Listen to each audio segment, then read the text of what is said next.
একদিন তিনি বাসায় ঢুকলেন, দেখছেন আয়েশা রাদিয়াল্লাহু আনহা কান্নাকাটি করছে।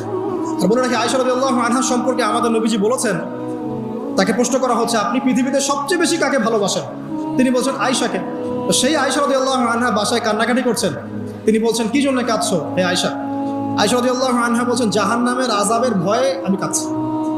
কি হবে ইয়া রাসূলুল্লাহ আমাদের সে সময়? তখন আল্লাহর নবী তার স্ত্রীকে বলছেন, যাকে তিনি সবচেয়ে বেশি ভালোবাসেন, তাকে বলছেন তিনটা ক্ষেত্র বা তিনটা জায়গা আছে যখন পৃথিবীর কোনো মানুষকে চিনতে পারবে না পরকালে, এমনকি আমিও তোমাকে চিনতে পারবো না। সেটা কি?